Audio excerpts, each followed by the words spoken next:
Innal hamdalillah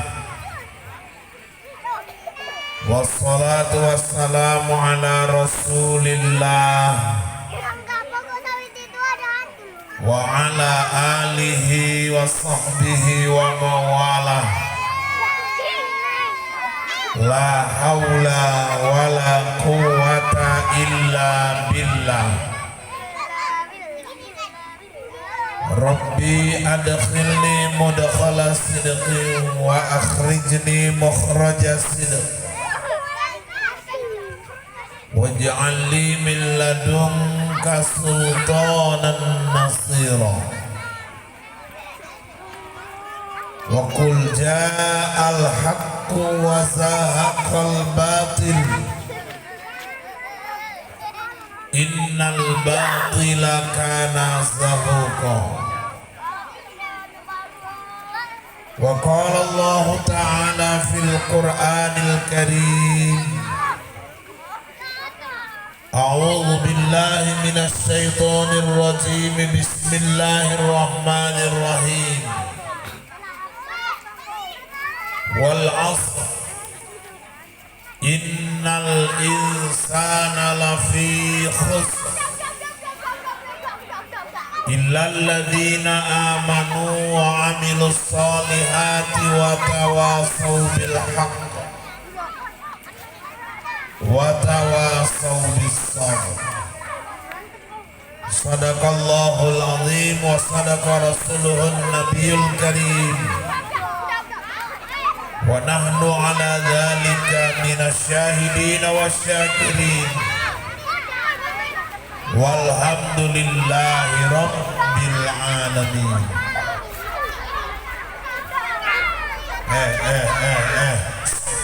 Duduk yang bagus, duduk yang bagus. Ayo hadap ke depan.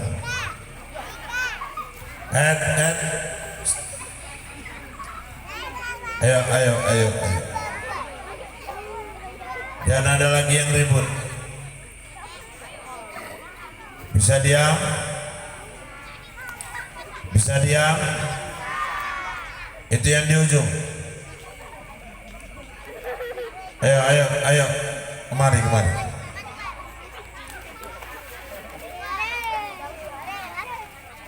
Bisa diam anak-anak? Bisa diam anak-anak? Bisa diam? Gak ada lagi yang cerita-cerita.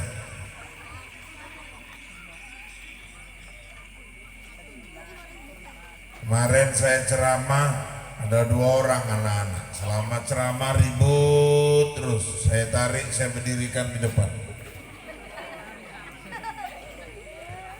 Ini ku tengok udah ada 3 orang yang mau ku tarik. Semuanya laki-laki. Bisa diam? Bisa diam?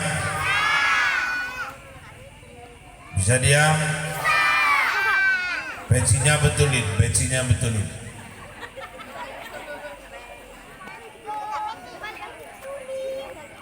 Yang nggak pakai peci udah duduk yang bagus. Jangan ngerebut peci kawannya. Nanti saya minta sama panitia, tolong nanti kalau ada sisa kue kita bagikan lagi buat anak-anak yang duduknya paling rapi, yang pecinya rapi,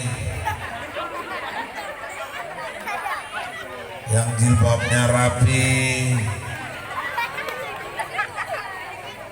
dan selama ceramah dia nggak ribut. Bisa?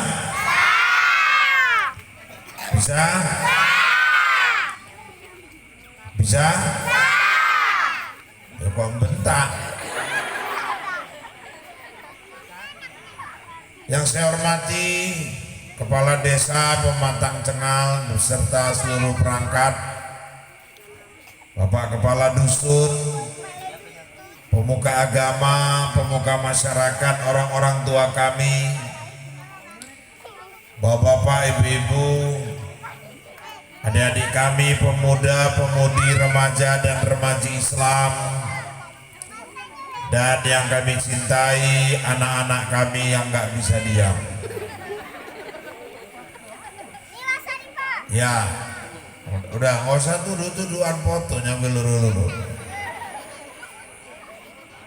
Bapak Ibu, saya mohon maaf seyogianya tadi kita sholat isya sudah sampai di sini, namun karena tadi sore sampai menjelang maghrib saya masih di Tanjung Merawang, terus tadi berangkat lewat tol, alhamdulillah ternyata jam 9 juga sampai di tempat ini. Mudah-mudahan acara kita malam ini mendapat rahmat dan ridho Allah Subhanahu wa taala. Amin ya rabbal. Amin ya rabbal. Acara ini sebenarnya tadi diproyeksikan sebagaimana dijelaskan oleh panitia akan diadakan akhir bulan atau menjelang tahun baru, namun karena sesuatu dan lain hal maka acara kita majukan menjadi hari ini tanggal 10.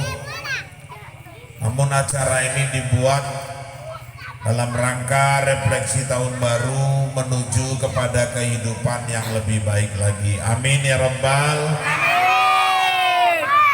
Amin ya rabbal. Bapak Ibu yang dirahmati Allah, 2 tahun kita sudah mengalami masa-masa COVID-19, masa pandemik. Betul anak-anak? Betul. Jadi pun dia nggak ngerti masalah, Igor taltul lah. Saya melihat pandemik ini adalah masa ujian buat kita semua.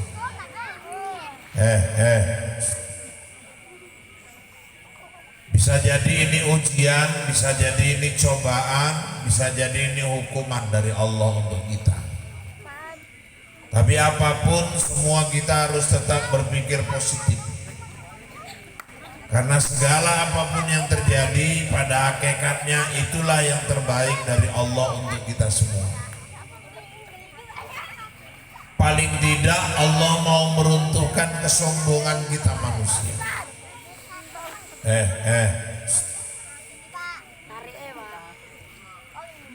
Coba. Nanti bentar lagi yang 2 ini saya tarik naik. Kalau nggak bisa dia.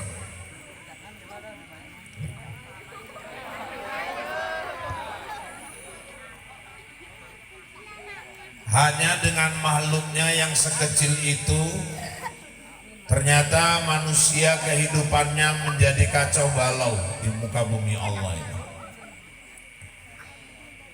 Covid itu makhluknya kecil, nggak bisa ditengok. Nengoknya pun harus pakai mikroskop.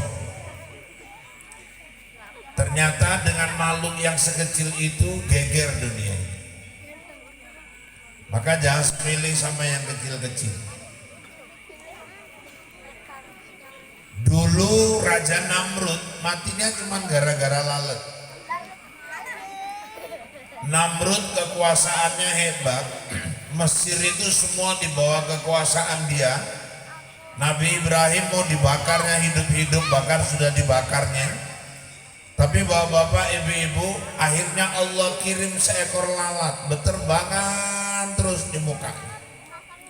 Ditepis, lalatnya ngelak, pindah tempat, lalatnya ngikut, ditepuk, nggak kena, masuk ke kamar terus lalatnya ganggu dia, pindah keluar lagi malah masuk ke lubang hidungnya,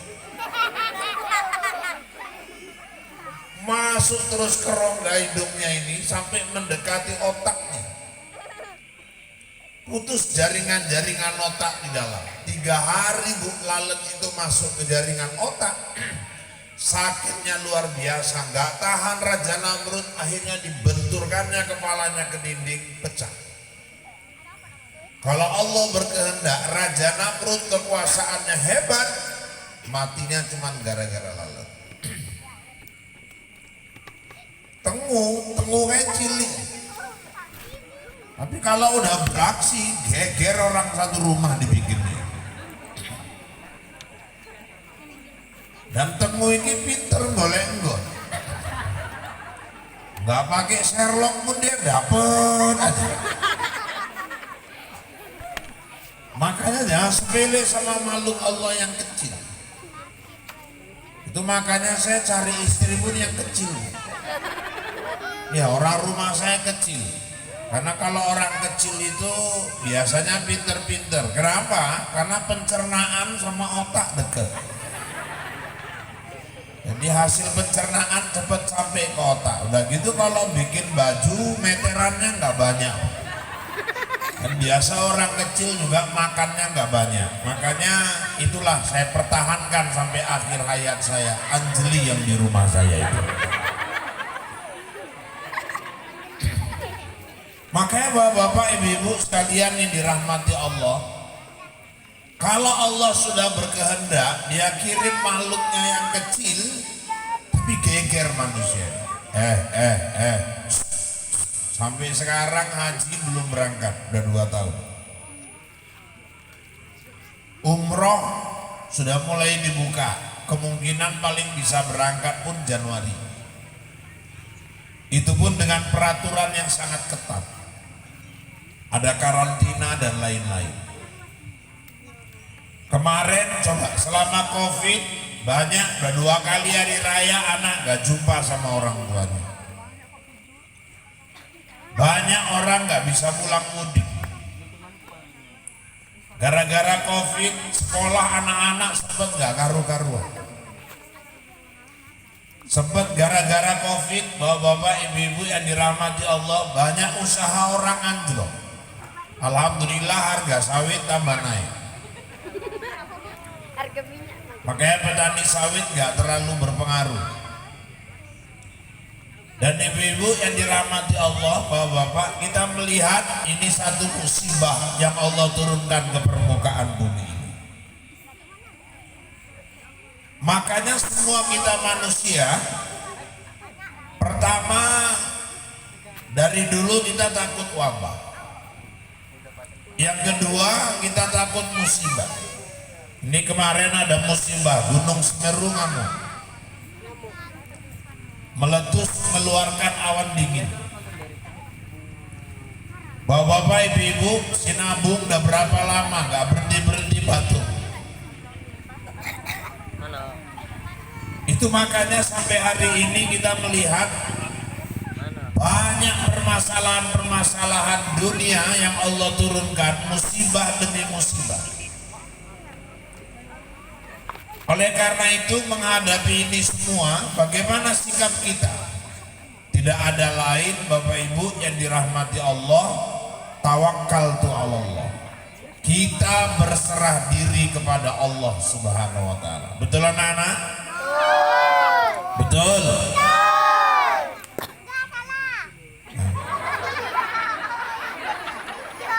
Ini boleh masalah ini satu ini.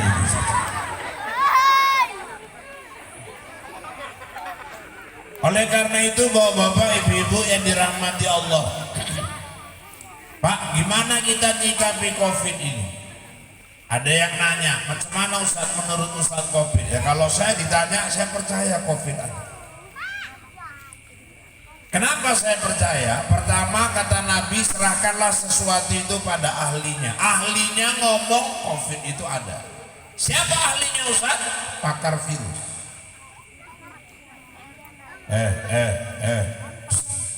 Ayo, suara. Bapak-bapak ibu-ibu yang dirahmati Allah. Kemudian saya April sendiri kena, April yang lalu.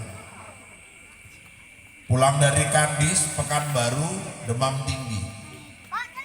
Memang beda Bu, demam COVID ini sama demam-demam lain. Saya demam tipus udah pernah ngerasa. Demam batuk, pilek udah. Demam panggung waktu ijab kabul udah. Demam COVID emang beda. Sempat hilang penciuman, hilang rasa, batuk, pilek. Waktu itu saya juga sempat ngerasain sesak 3 malam. Dan ibu-ibu saya sediakan waktu itu ini yang baju merah ini pindah. Mau saya tarik ke depan atau kamu pindah? Pindah sini sini. Ini. Ah ya. Ya, pindah. Sini pindah. Ayo. Nah, nanti kalau kalian ribut juga, kalian yang saya tarik. Aku wajah serem tapi hati selembut salju. Mencari masalah. Makanya bapak-bapak, ibu-ibu yang dirahmati Allah, 3 malam sempat sesak. Saya sediakan waktu itu di rumah oksigen. Saya pakai 1 malam. 8 hari tes ulang, alhamdulillah negatif. Istri saya udah nangis waktu itu, 27 tahun nih kamu, gak pernah saya terkapar gitu. Saya bilang udah kok gak usah sedih, aku sehat nanti insya Allah. Dari mana abang tahu sehat? 2 tandanya. Apa itu? Pertama, aku masih selera makan.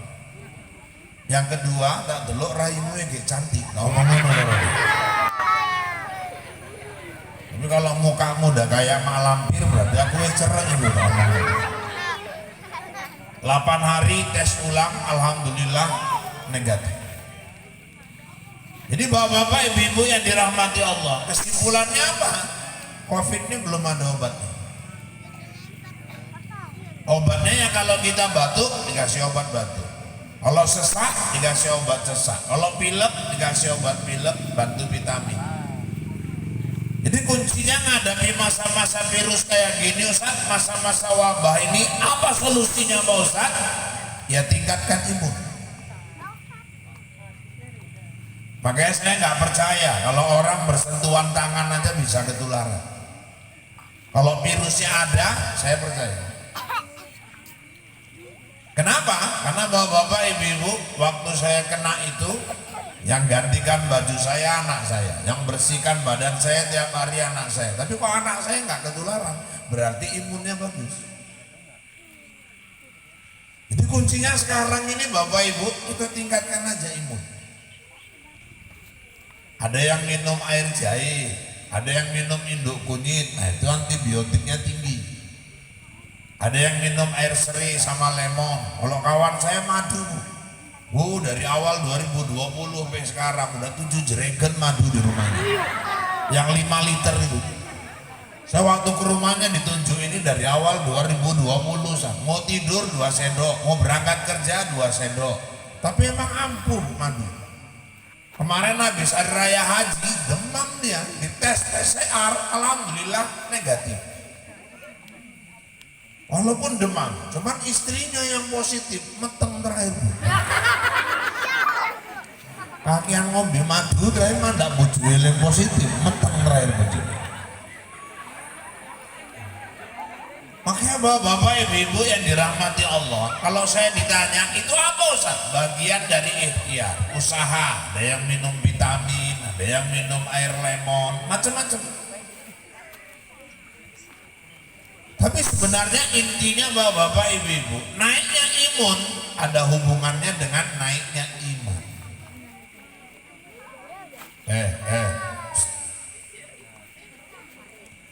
Kenapa ada hubungannya dengan iman Ustaz?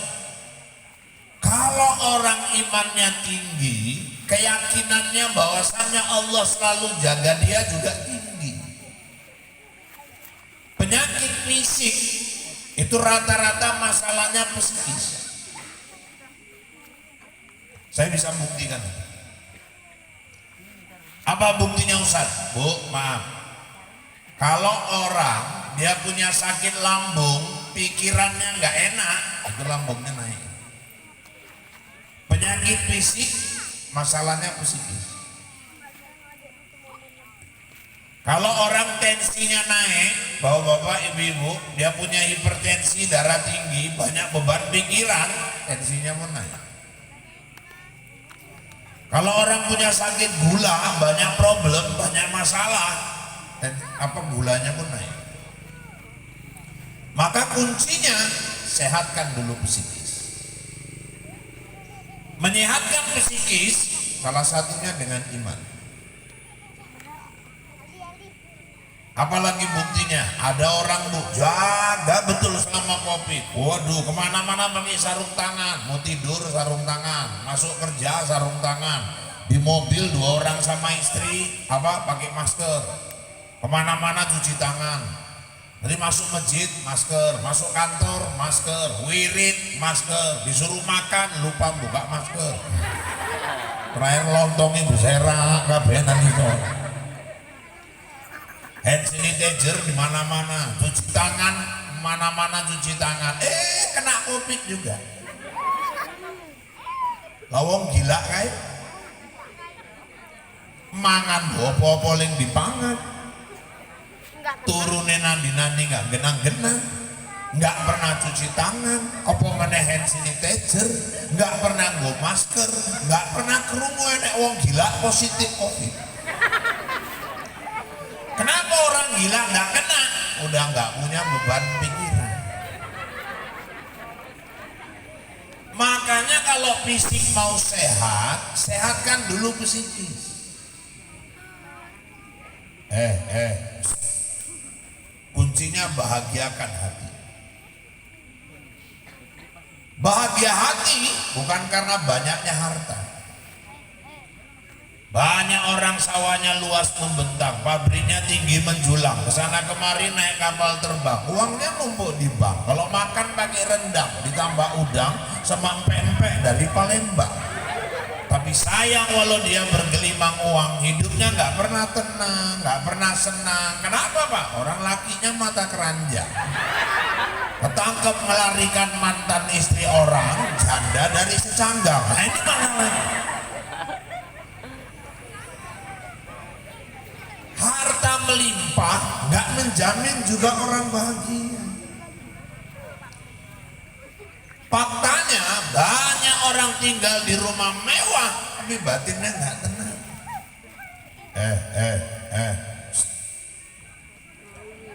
Nabi Muhammad rumahnya cuma 4x4, dindingnya terbuat dari tepas, rumbia, anyaman pelepah kurma, atapnya dari daun kurma, lantainya pasir. Tapi Nabi bilang, baiti jannati, rumahku adalah surgaku. Banyak orang tinggal di rumah mewah malah hatinya nggak tenang. Nonton acara derap hukum di SCTV, kasus perampokan rumah mewah. Omae DN pun mewah, nonton mondredem. Kenapa? Lalu di omah digorok sampai mau putus lehernya. Dia nontonnya pun pucat. Istrinya datangnya, abang kok pucat kali bang, itu rampok di Jakarta nggak genah kali. Masukmu kerampok ojo gorok kenapa? Lo DN yang ngerampok kok pilih ngatur mungkin bujuk. Kowe pun gaya omah gede tenan iki, aku nek lunga kerja anak-anak sekolah, aku nang omah pun nggak tenang bang. Perasaanku kita ini delok wong disorot wong.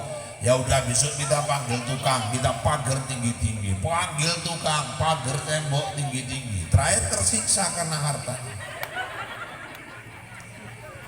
Tenang Ustaz, belum juga. Pergi ke tukang butut, beli kaca beling 3 goni, susu nih kocok nih. Udah siap, belum tenang juga. Kawat duri menemu enggak? Udah siap, istrinya ngomong, ala bang maling banyak akalnya, ambil satpam, jogo pintu ngarep. Ku jogo ngarep dia masuk ke komburi, bang diku satpam siji meneh, jogo buri. Ku luru-luru keturunnya malingi masuk, tuku anjing telu. Terakhir satpam ini gak iso jogo, sini kejar-kejar anjing yang satpam. Ternyata rumah mewah nggak jamin orang bahagia. Ada orang rumahnya dinding tepas, atapnya nipah, lantainya semen biasa, TV-nya 14 inci, tapi kok rumah tangganya tentrem. Suaminya nggak pernah macem-macem, nggak pernah WA-an, SMS-an sama istri orang nggak punya handphone. Istrinya pun taat, ibadahnya, anak-anaknya ranking sekolahnya, nanti maghrib sholat berjamaah sama-sama ke masjid, pulang makan bareng walaupun sederhana pakai sodono bitumbuk ikan asin sama sambal belacan sambil nonton Ikatan Cinta. Bahagia tidak ada jaminannya dari harta yang melimpah. Kebahagiaan itu dari mana, Pak? Harta yang berkah, bukan harta yang melimpah. Kadang-kadang bapak-bapak, ibu-ibu, rumput tetangga itu nampak lebih hijau, pandangan mata kita aja. Rumah orang yang mewah nampaknya bahagia, yang merasakan belum tentu bahagia. Kadang-kadang kita berdiri di Tanjung Pura sana pinggir jalan, nampak mobil Toyota Camry lewat, baru belum sempat ganti kaca reben, supirnya di depan. Dah, yang punya mobil ibu-ibu masih muda, kacamata reben, pakai jilbab, duduk di belakang. Orangnya cantik, pakai jilbab. Kita nengokinya pun ya Allah, montore paten, wonge ayu, ling duwe Islam. Kita leng kesenengan, leng numpak motor mau mumet. Mikir ke angsuran motornya 33 bulan meneh, ngisi minyaknya tiap hari, belum gaji supirnya tiap bulan, belum pajak tahunannya, belum biaya asuransi mobilnya, belum biaya ganti olinya. Kadang-kadang orang bahagia cuman pandangan mata kita aja, yang ngerasakan belum tentu. Ya naik mobil Toyota Camry nampaknya lebih kaya, belum tentu. Bisa jadi ibu lebih kaya dari dia. Kok bisa, Pak? Ya iyalah, dia mobilnya itu aja. Ibu ke Stabat pergi lain, pulang lain lagi mobilnya. Bolak-balik malah ganti mobil. Dia supirnya itu aja, ibu pergi lain supirnya, pulang lain lagi supir. Dia mau pergi sibuk jelasin mas supirnya, nanti kita ke Stabat, habis itu ke Binjai, terus lanjut ke Medan, balik kok mampir nang Kampung Lalang, bareng Melalang langsung balik nang omah. Kalau ibu kan enggak, tinggal modal gini aja berhenti supirnya. Angkot lah. Udah di mobil nggak perlu jelaskan mau kemana, sampai tempat tinggal ngoding, minggir supirnya. Artinya apa Ustaz? Bu, bahagia itu kalau kita sudah mensyukuri yang Allah kasih sama kita. Loh, orang pernah nanya sama saya, Ustaz jangan marah ya. Ya saya tanya, tapi tolong dijawab. Ya tergantung pertanyaannya, kalau bisa aku jawab pasti bisa, tapi tolong dijawab. Apa itu? Ini waktu itu orangnya masih gadis. Kira-kira Ustadz kalau Syahrini mau sama Ustadz, Ustadz mau nggak? Kata dia. Aku tak deloi, cocok ngomong mah. Iki takok, iki maksudnya piye? Ini mesti dijawab. Ya tolong dijawab Pak Ustadz. Serius. Syahrini artis? Iya, aku nggak mau. Sombong kali Ustadz ini, itu artis papan atas lah, nggak dikasih tahu pun aku tahu, siapa nggak kenal Syahrini, tapi aku nggak mau. Pasti maksudnya nggak mau nolak, yang enggak memang nggak mau. Saya bilang, kenapa kok Ustadz nggak mau? Kau bayangkan, aku Syahrini cukup ngagumi aja, kalau memiliki aku nggak kepingin. Kenapa Ustadz? Kau bayangkan, Syahrini beli bulu mata aja sebelah 5 juta. Lah kanan kiri udah 10 juta. Mau berapa kali ceramah tak beli akbar, aku nukokin bulu mata nih wae.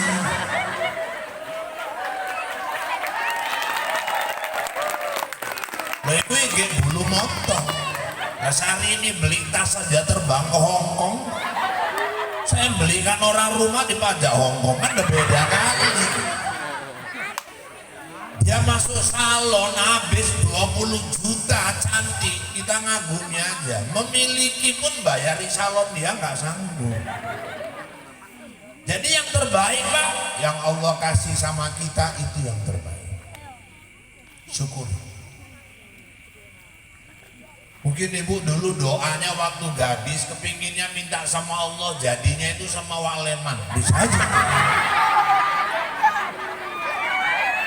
Tiap hari doanya minta jadinya sama Wak Leman. Lah kok jadinya sama Wak Legino? Berarti Legino itulah yang terbaik. Makanya sayangi Legino itu, cintai, kasihi. Kalau perlu museumkan Wak Legino. Kenapa? Itulah yang terbaik dari Allah buat kita. Kalau kita syukuri, bahagia kita hidup sama orang. Makanya bapak-bapak, ibu-ibu yang dirahmati Allah, udah percaya aja, yang kita minta belum tentu itu yang terbaik. Yang Allah kasih sudah pasti itu yang terbaik.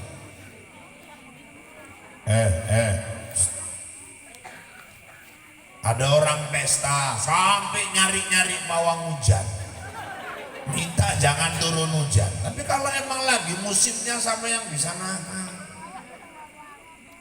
Lalu tolong lambah rek kawin ki anak paling cilik. Waktu Yayu itu pun mbak modal orang balik. Kenapa pawangi pau lah? Tapi juga pawang itu kon di pantai Cermin mbak. Aku nggak ngerti nek sampean iso. Jadi maksudnya piye? Carane lambah ben cuacane apik. Lah waktu Yayu hujan deres angin kenceng, karangan bunga mabur kabeh. Rakyat tamu nih saiti modal orang balik. Iki gawe lah cuacane apik ya wis ke golek cabai abang telu. Merica telu.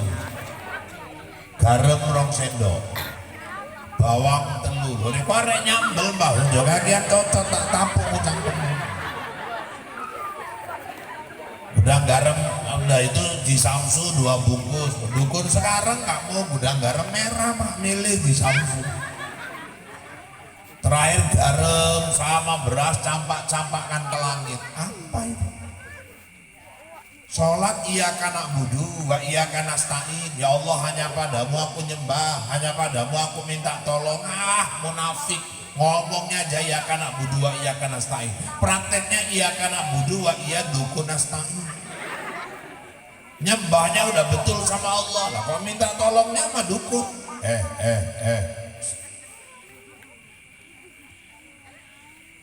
Ini suami gak pulang-pulang, yang dicari dukun, minta tolong mbah bapak ya anak-anak wis 3 dino gak balik-balik.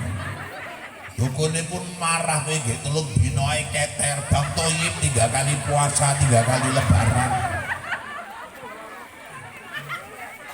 Bukan masalah DN gak balik mbak, jadi masalah ya apa?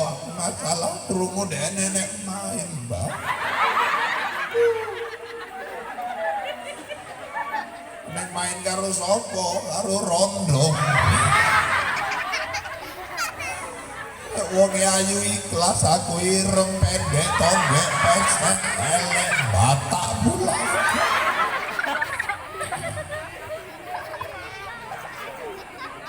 Jadi maksudmu piye? Lebih carane lambah benden cerek lengket, arek cerek ae karo aku wis kowe bali, kowe golek rambutnya kita main gitu kok gini. Pulang sampai rumah ada sisir, ada rambut diambil masukkan amplop, buru-buru balik ke dukun. Lali nek tunggal saomah karo mertua. Nah rupanya nek kegawa rambut mertuane. Dikerjai karo dukun, terakhir mertuane ngintili dene rumah. Makanya kalau sudah iya kana budu wa iya kana stain, kalau udah nyembah sama Allah, minta tolong sama Allah. Ibu pesta doa minta ya Allah jangan turunkan hujan, tahu-tahu hujan turun. Bukan Allah nggak sayang, itulah yang terbaik. Kenapa? Makhluk Allah bukan cuma kita. Bapak Ibu nggak suka mungkin turun hujan, tapi yang baru nanam padi itu minta supaya turun hujan. Kita nggak suka dengan turunnya hujan. Pohon-pohon sawit itu pada minta hujan. Dia makhluk Allah juga. Kita nggak suka turun hujan. Yang usaha dor semir itu tiap hari minta hujan terus. Kita minta jangan turun hujan, tapi makhluk-makhluk Allah kayak kodok itu coba. Kodok itu kalau nggak ada hujan tenang. Tapi kalau dikasih hujan, kodok ngaji. Yang kodok tuh asal habis hujan, rame-rame ngaji tuh. Stop. Ngaji tuh.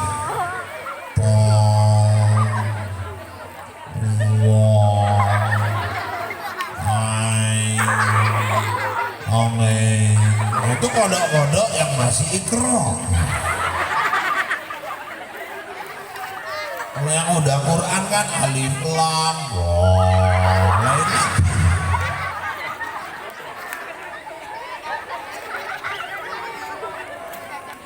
Makanya kalau kita doa nggak dikabulkan Allah, marah. Itu yang terbaik.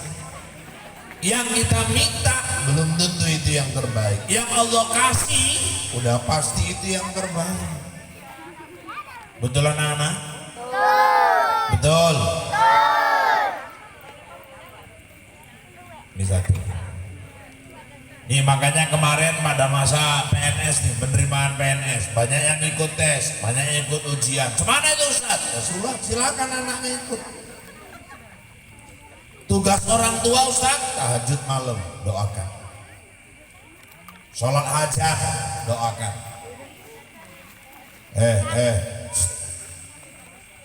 Kalau perlu orang tua, puasa Senin Kamis. Dalam keadaan puasa itu, doakan.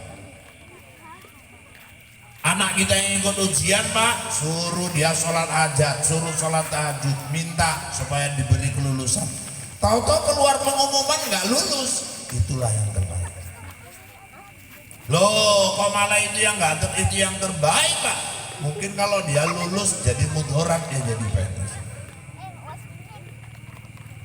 Dan nggak ada jaminan Pak, PNS itu hidupnya lebih bahagia daripada yang nggak PNS. Banyak juga PNS tiap gajian penting habis dipotong di bank sumut. Sekarang malah lebih ngetop toki sawit daripada PNS. Di 60% kata Nabi rezeki itu di dagang. Kalau anak kita nggak lulus, berarti itulah yang terbaik. Rezeki dia bukan di situ. Ini yang depan. Tarik Pak, tarik Pak. Saya makanya pernah anak saya dulu ngomong, masih masa-masa jahiliyah dulu lah. Kalau sekarang kan alhamdulillah orang masuk PNS ini udah lebih fair lah, ujiannya online. Udah banyak terbukti orang nggak pakai duit lulus. Oh dulu pernah anak saya ngomong ya katanya kalau mau lulus PNS harus nyogok 150 juta. Wah haram kan loh. Jangan nyogok-nyogok masuk kerja. Ya kalau nggak gitu katanya nggak lulus, nggak ada masalah. Cari jalan rezeki yang lain. Kalau kau masuk kerja nyogok, gaji pertamamu sampai gue pensiun, yang gue terima tuh haram. Haram. Nggak boleh Pak, nggak boleh. Jangan nyogok-nyogok nyari kerja. Daripada mengeluarkan duit 150 juta nyogok masuk PNS, lebih bagus kau keluarkan uang 80 juta. Untuk apa ya? Kau ini PNS. Ya kan dapat PNS juga terakhir. Masih sisa uang kita 70 juta lagi. Ini kadang bodoh anak masuk tentara bayar 100 juta suruh tiarap-tiarap di Peceran, suruh tiarap-tiarap di bawah kawat duri. Punya duit 150 juta cari lahan, ajari anaknya ngembangkan lahan, sawitnya berkembang, nambah lagi lahan. Suatu saat dia bisa bayar tentara jaga kebun.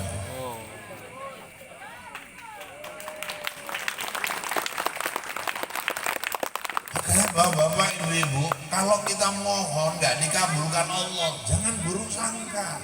Itu yang terbaik. Nanti Allah kasih jalannya. Tarik ini Pak, tarik Pak. Ada orang berdoa, minta ya Allah kasihlah aku jodoh yang kaya, pinter, cantik. 3 tahun doanya itu aja. Kok lama kali Pak? Nggak dapat. Orang minta yang sempurna, pinter, kaya, cantik lah. Nah endeng aku pun gelem nambah. Doanya minta kaya, pinter, cantik, sampai punya duit pergi umroh ke tanah suci. Di depan Ka'bah doanya itu aja. Minta jodoh yang kaya, pinter, cantik. Pulang dari umroh 5 bulan belum dapat jodoh. Suatu hari ke masjid sholat isya, balik tuh ke masjid malah dikejar-kejar anjing.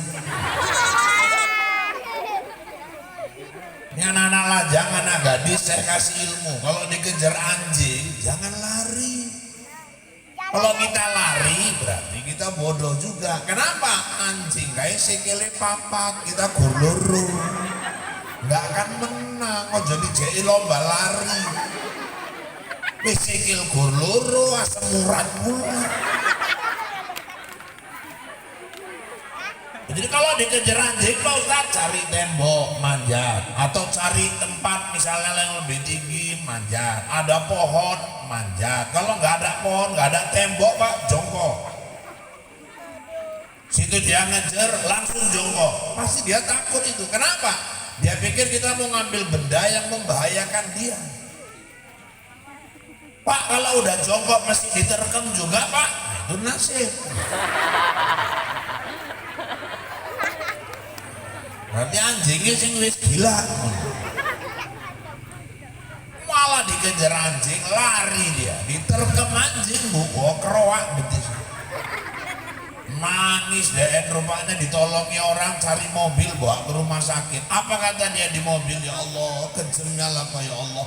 Aku minta jodoh kaya, pinter, cantik, lah kok malah yang datang anjing ya Allah. Rupanya sampai rumah sakit disuntik rabies. Masuk ke ruang rawat inap diinfus. Rupanya bapak ibu dokter yang ngerawat datang. Dokternya perempuan, pinter, kaya, cantik, jatuh cinta. Rupanya gigitan anjing yang nganterkan dia jumpa sama jodoh.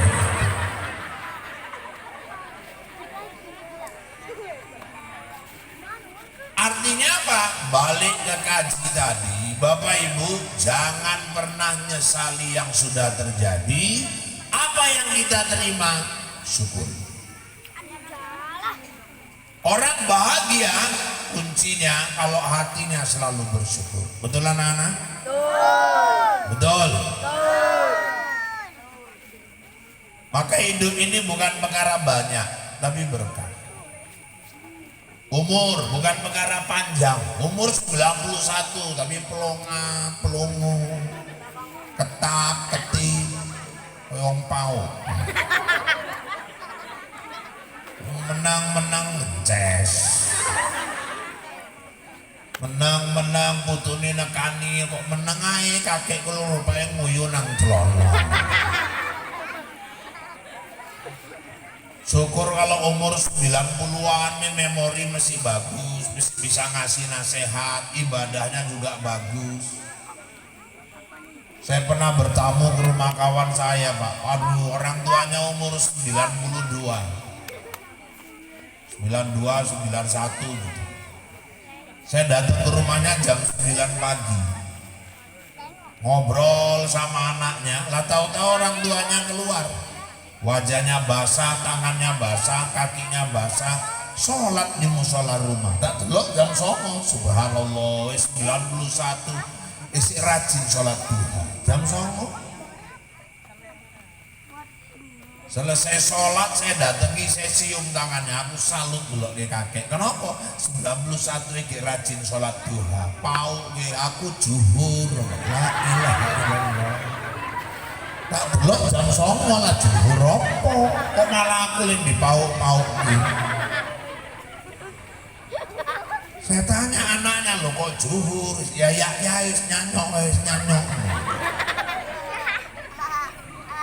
Jadi rupanya umur juga bukan perkara panjangnya, tapi berkahnya. Zainuddin MZ meninggal umur 62 tahun. Tapi saya bilang Zainuddin MZ itu hidupnya berkah. Kenapa Ustaz? Udah meninggal lebih kurang 11 tahun. Sampai sekarang nasihatnya masih terdengar di masjid-masjid. Udah ninggal orangnya, tapi masih bisa ngasih manfaat sama orang lain. Buya Hamka udah ninggal, tapi tafsirnya sampai sekarang dipelajari orang terus. Jadi bukan perkara panjang, tapi berkahnya. Umur 60-an, tapi nang masjid lunga numpak kereta, baline melaku, gaya apa? Tekan omah naik takon, kereta ini pak, kereta apa? Tapi nang masjid numpak kereta mau, astagfirullah, melayu, balik meneh lali, umpikun. Tekan masjid najir teko, lo lali awak, enggak olahraga dhisik, la ilaha illallah. Udah nyampe rumah. Jadi kebahagiaan itu datangnya dari mana Pak? Adanya keberkahan. Nah, suami yang terbaik itu yang bawa berkah. Istri yang terbaik yang bawa berkah. Berkah itu apa Pak? Zaidul khair, sesuatu yang mendatangkan kebaikan. Suami yang terbaik, suami yang bisa menghasilkan kebaikan buat istrinya, buat anak-anaknya. Kita mau anak yang berkah. Anak yang berkah itu yang mana Ustaz? Yang bawa kebaikan buat orang tuanya. Itulah yang membahagiakan hidup. Maka bapak-bapak, ibu-ibu sekalian yang dirahmati Allah, umur yang berkah. Umur yang berkah itu yang banyak digunakan untuk nebar kebaikan. Makanya menilai orang jangan tengok harta Pak. Innallaha la yanzuru ila suwarikum wala ila amwalikum walakin yanzuru ila qulubikum. Sungguhnya Allah nggak menilai orang dari hartanya, Allah nggak menilai orang dari kecantikannya, tapi Allah menilai seseorang dari hatinya. Kalau orang masuk surga karena harta, yang masuk surga itu yang kaya-kaya, dia presiden, menteri-menteri, gubernur, bupati, wali kota. Dan kasihan tukang cendol, tukang butut, tukang layangan, masuk merokok kan. Kalau orang masuk surga karena cantik, ya Krisdayanti, Amanda Manopo. Sementara Omas, Atun, Ponori masuk neraka. Kalau orang masuk surga karena ganteng, ya Irwansa, Aldebaran, sayang. Aku pun nggak sadar kali nang ngomong apa tadi.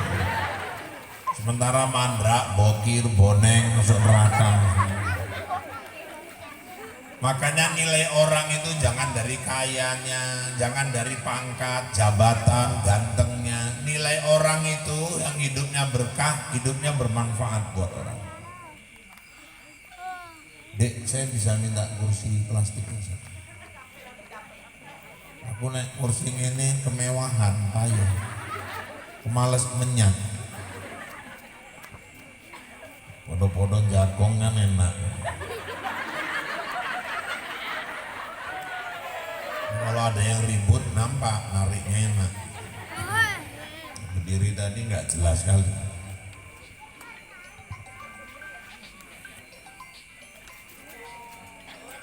Inspektur Bijay. Oke bapak-bapak, ibu sekalian yang dirahmati Allah, maka kunci itu keberkahan. Kita ini semua umur bertambah terus, walaupun jatah hidup berkurang. Makanya nggak ada orang dibilang tambah muda. Saya kalau jumpa orang-orang bilang nggak usah raulus, nggak betul, saya kita tambah nom, aku batin ngenyek ini pasti ngenyek. Bapak kalau dibilang orang tambah muda, jangan seneng Pak, basa-basi itu udah pasti basa-basi. Nggak ada orang tambah muda. Saya jujur aja kalau orang jumpa saya bilang Sarah kita tambah nom, sikit tuh nggak ada rasa senang, pasti basa-basi aja ngenyek ini batin.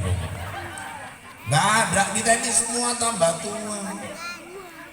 Kalau dibilang orang awet muda, mungkin kita masih terima. Tapi kalau dibilang tambah muda, nggak ada. Yang ada tambah tua. Cuman tua ini kan 3 macam. Ada tua-tua keladi, ada tua-tua jelatang, ada tua-tua kelapa. Tua keladi makin tua makin menjadi, judinya makin parah, mabuknya makin gak karuan, makin jauh dari masjid, gak bisa jadi contoh buat anak istri. Ada juga tua-tua jelatang, makin tua makin gatel. Pantang nampak bibir merah, pipi licin, numpak kreton deloi sampai gak ketok meneh. Baik sadar harus nang kantor apa nang paret kantor lurah. Yang paling bagus itu yang mana Pak? Tua-tua kelapa. Kalau bisa jadilah tua-tua kelapa. Kelapa tuh makin tua makin banyak manfaatnya. Kelapa tua batangnya itu makin tua makin kokoh buat jembatan. Kalau yang muda enggak. Tanya bapak-bapak itu. Di senso malah jadi broti sama papan. Ini batang yang tua. Pelepah soge ngaduk gemblong. Wis bar bentuk kayak motoran anak-anak. Lidi bisa bikin sapu, bikin pincu. Janur tanda di simpang ngelengkung kalau ada orang pesta. Sebagian bikin hiasan di rumah orang pesta. Sebagian yang lain bungkus ketupat di hari raya. Kelapa mudanya dicari orang kalau habis vaksin. Kelapa tuanya semua terpakai, sabut bisa bikin cuci piring. Sebagian untuk bersihkan kaki pulang dari ladang. Sisanya untuk buang tai ayam. Buang tai ayam kan gak usah berlopok. Batok dibakar, keluar asap, musir nyamuk di kandang lembu. Untuk yang ngadep ke depan. Ampas bisa bikin ngepel. Santan bisa bikin ngolak. 1 pohon kelapa, tapi berapa manfaat buat manusia. Maka jadilah tua-tua kelapa. Makin tua makin bermanfaat buat orang. Maka nilai orang dari manfaatnya.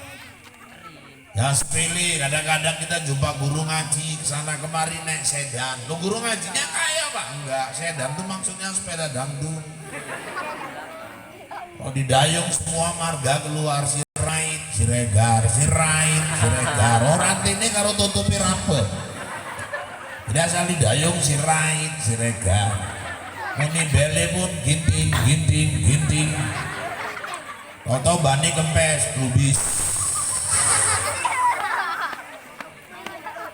Telekungnya lusuh, slopnya swallow, sepedanya reot, nampaknya hina. Tapi berapa orang tua udah diselamatkannya dalam kubur. Ada orang tua disiksa mungkar nangkir dalam kubur. Tahu-tahu anaknya baca Quran. A'udzubillahi minasyaitonirrajim.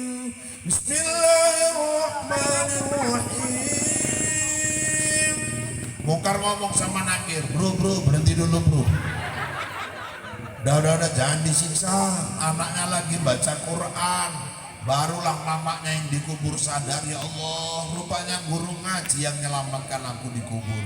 Bukan guru silat, bukan guru matematik. Itu pun banyak orang anggap remeh sama guru ngaji. Les bahasa Inggris, bayarnya gampang, 200.000 bayar, cepet limbul bayar, les matematika semua 300.000 sebulan bayar, guru ngaji 20.000 nunggaknya 6 bulan.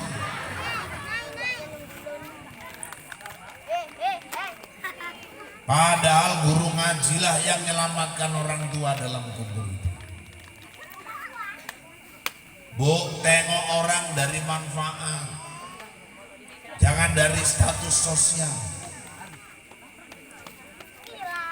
Bilal mayat, itu nampaknya hina itu Bilal mayat. Mohon maaf, padahal nggak semua orang mampu jadi Bilal mayat. Nggak semua ustadz bisa jadi Bilal Mayat.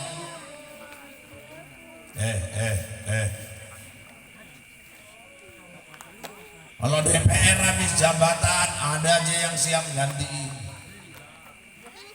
Kepala desa ninggal banyak yang siap gantiin. Bupati ninggal ada aja yang mau gantiin. Tapi kalau Bilal Mayat ninggal setengah mati kita nyari ganti. Saya belum pernah tahu ada orang rebutan mau jadi Bilal Mayat. Apalagi sampai nyogok, nggak ada itu.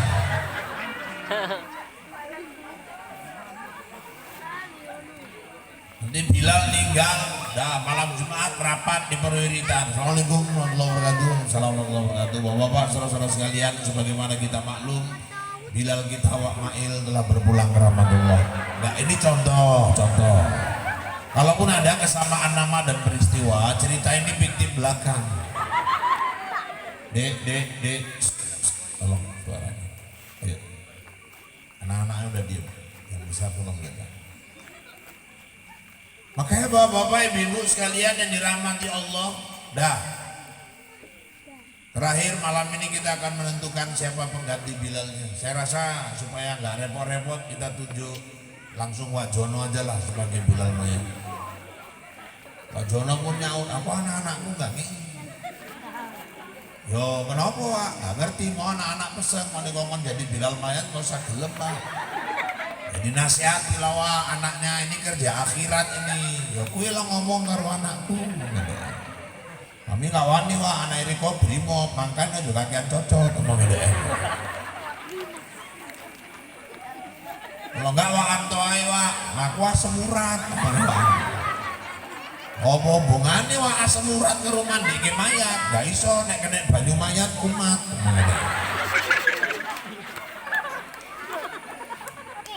Enggak bangun cok ae Wak, ya kowe meneng cocokmu ya meneng bangun cok. Kabeh wong ditunjuk, nek kowe gelem jadi Bilal kowe jadi Bilal, lo nunjuk-nunjuk wong. Aku pula ngomong jadi Bilal, aku ndelok mayat keleden ngomong jadi Bilal Mayat. Terakhir gaduh di Perwiritan, udah tahu payah nyari Bilal Mayat, Bilal yang ada aja pun nggak kita hargai. Apalah salahnya keluarga kita ninggal, banyak mobil datang takziah, banyak kereta dijemput Bilal itu kenapa? Bilal tuh kadang udah tua-tua. Datangi ke rumahnya, Assalamualaikum Wak, Waalaikumsalam. Ustaz mau kabar Wak, kenapa? Bapakku meninggal, mau bener. Kok iso ninggal, wis aja loh. Maksudnya sakit apa? Eneng sakit Wak, ketimpa pensel. Nah ketimpa pensel kok ninggal, penselnya sak beti Wak. Oh ya ninggal loh, penselnya sak beti. Berarti bapakmu wis kroso iku. Kroso kenapa Wak? Minggu ini bali sholat Jumat bapakmu emang ngomong karo Wak, Bang kok nek aku ninggal Bang le mandike aku yo. Bapakku ngomong ngono Wak? Iya. Terus Wak nyautine piye? Yo nek kowe dhisik ninggal. Ya aku dhisik piye? Bapakmu malah ngomong nek riko dhisik ninggal, riko mandi dhewe lah Wak.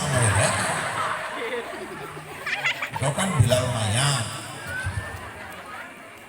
Berarti wis kroso lah bapakku. Ya wis lah Wak ya, aku tak bali dhisik lho. Aku numpak opo nang omahmu?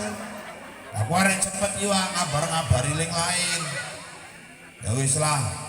Aku numpak liring merono. Terakhir numpak liring.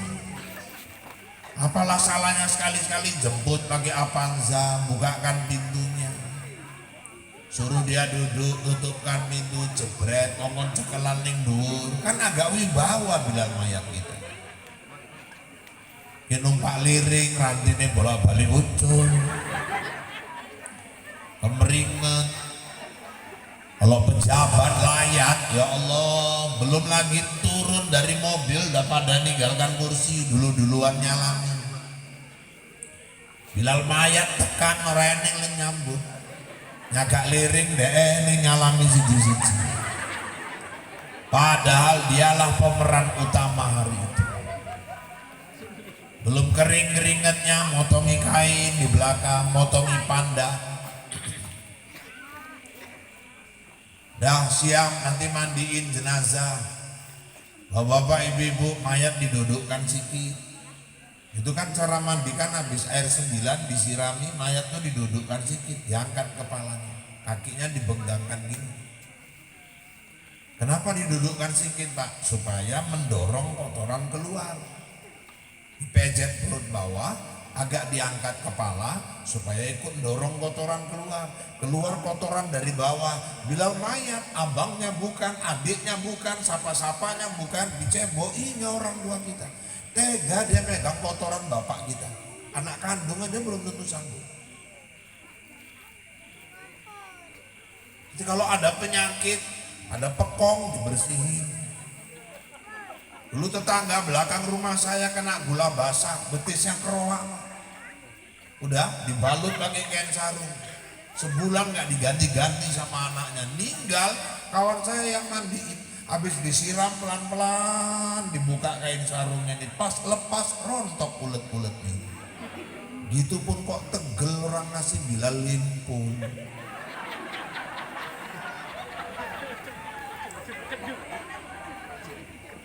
Paling banter ngasih cepet. Nanti kalau ngundang keyboard 3,5 juta, 4 juta, 5 juta. Bila mayat yang nyeboi bapaknya, mamanya, tegel orang ngasih paling hebat cepet. Saya kadang-kadang kalau nengok penghargaan orang sama Bilal mayat, pingin kali saya nyuruh Bilal mayat, wah ojo mandiin wah, ngongkon anaknya mandi diri. Tegel gitu, yang dibersihkan kotoran, yang dibersihkan penyakit, ngasih 100.000. Saya pernah ceramah gini di Batang Serangan, ada yang nyaut, yang penting kan dia ikhlas Ustaz, ikhlas cocot, gue ikhlas. Kau gak usah cerita ikhlas, nggak kau kasih pun Bilal mayat itu ikhlas. Cuma otak kita di mana? Ya ninggalkan ladangnya, ninggalkan keluarganya, bersihkan kotoran orang tua kita. 300.000 aja kita kasih belum tentu pantas. Belum tentu pantas. Yang dibersihkan kotoran, penyakit, rawan tertular. Coba kemarin masa Covid banyak Bilal berani orang yang dinyatakan positif dimandiinnya juga. Itu pun kadang orang sembarangan ngasih Bilal mayat. Kayak apalah besarnya pahala Bilal itu. Dan berapalah besarnya dosa yang gak ngargai Bilal mayat. 300.000 pun kita kasih belum tentu pantas. Orang seumur hidup pun cuma sekalinya kita ninggal, bukannya bolak-balik kali ninggal. Kecuali sebulan 7 kali ninggal, itu entahlah. Kita ini kadang-kadang terbalik-balik. Orang yang mesti kita hargai nggak kita hargai. Yang buat dosa jingkrak-jingkrak di keyboard kita bayar mahal. Nanti keyboard dibayar mahal, grup marhaban nggak jelas. Podo-podo ngetok nih suara, oh ya nggak bisa disamaki lah Pak, nggak bisa disamaki piye loh. Keyboard itu Pak, ket bar juhur sampai jam 1 bengi, marhaban kan 11 sampai juhur. Marhaban cuma jam 11 sampai juhur, tapi doanya sampai akhirat. Wong marhaban bocok kecekek-cekek urat sak minim metu. Kadang saking semangatnya watu dhuwur nembak ngisor. Sallallahu nembak.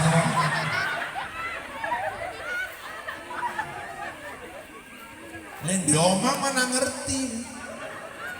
Ning ngrasake sing wong pitu kae lah.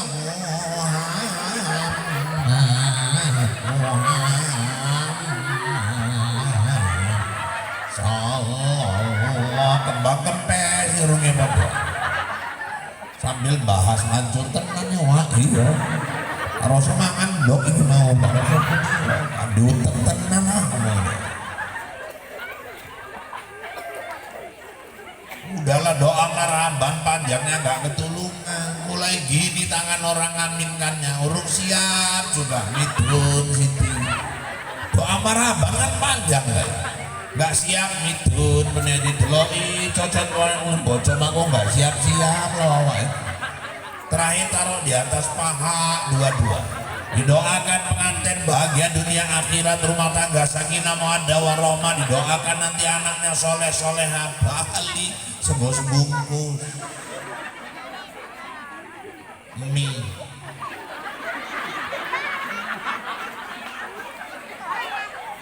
Kentang dirajang, daging kursi, nasib tekan nomad dipangan anak ilah daging ketukar karo lengkuas. Setengah mampus anak nyokot wong opo lagi mak daging opo sih mak mamanya delok lengkuas kayak ini nggak mungkin delok tukar meneh. Seragami setahun gak lunas-lunas. Yang parah Bali selope hilang mulai. Yang doakan anaknya bahagia dunia akhirat langsung bungkus. Yang jingkrak-jingkrak di pentas kita bayar mahal. Bapak-bapak ibu-ibu, biarlah orang gak menghargai, tapi yakinlah orang-orang yang kayak gini hidupnya berkah. Kenapa? Karena umurnya digunakan untuk menebar kebaikan.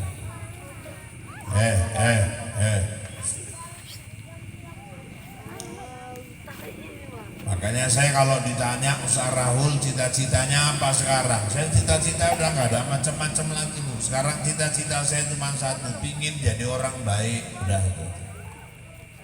Ingin masuk surga. Ninggal jadi orang baik, baik di mata anak-anak, cucu, keluarga, jemaah.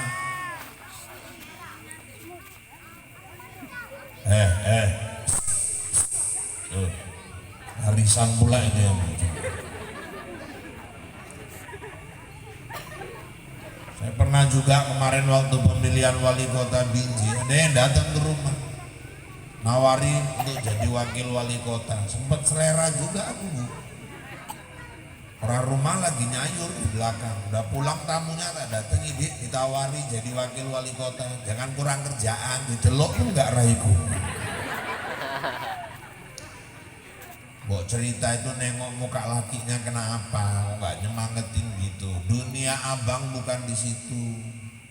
Kalau kita kambing ngembek aja, kalau lembu ngemboh aja. Kalau kambing ngemboh nggak lucu, lembu ngembek pun nggak pas suaranya. Jadi aku marah, maksudmu apa nyamakan aku mah kambing melembu? Kalau ustadz itu ya udah dakwah aja, gak usah masuk-masuk ke dunia politik. Orang politik tuh udah ada ahlinya. Abang tuh dunianya dakwah, jumpa jamaah, nyampaikan tausiah, nanti diterima orang, ilmu diamalkan jadi pahala. Dunia abang di situ. Kalau abang dunianya dakwah tahu-tahu masuk ke politik, aku yakin 100% abang nggak bahagia. Kenapa? Dunia abang nggak di situ. Mau cari apa sih di sana? Nah, aku lebih senang abang gini-gini aja ceramah, jumpa sama jemaah, sampaikan dakwah. Apalagi kalau panitianya pulang ingat bontot, ilaha illallah. Itu waktu itu ngomongnya. Pokok perasaan. Tadi nggak ada ngomong gitu, itu kan hari itu. Kalau malam ini tengok aja lah aku pulang nanti kayak mana kan gitu.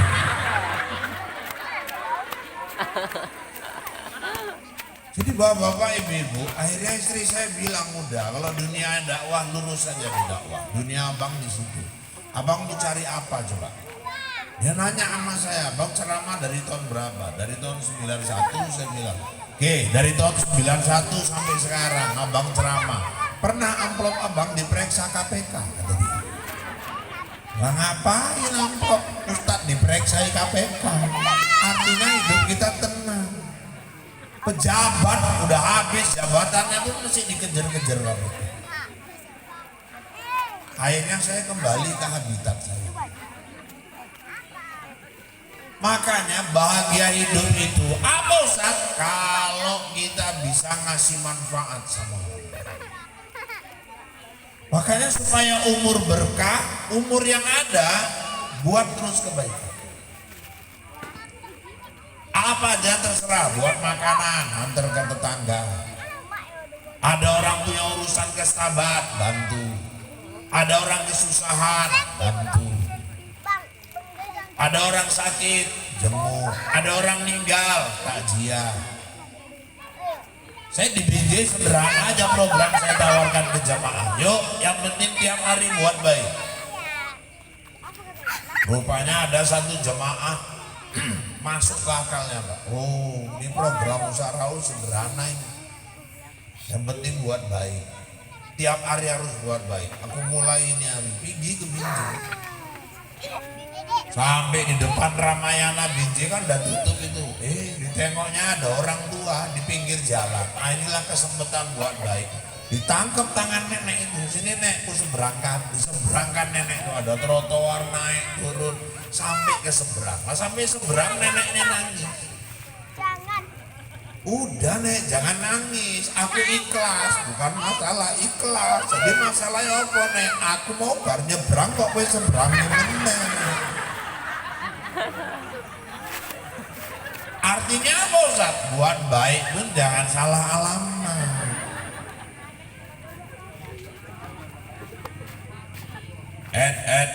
Duduk. Maka kunci keberkahan itu apa Ustaz? Umur yang ada, gunakan itu. Harta, kita mau harta yang berkah. Harta yang berkah itu yang mana Ustaz? Wa mimma razaqnahum yunfiqun. Yang kita nafkahkan di jalan Allah Subhanahu wa taala. Orang Islam bukan nggak boleh nggak punya harta. Bukan nggak boleh punya harta. Ada orang bilang orang Islam nggak perlu harta. Oh, saya yang pertama membantah. Kalau ada orang bilang orang Islam nggak perlu harta, salah besar itu. Orang Islam harus kaya.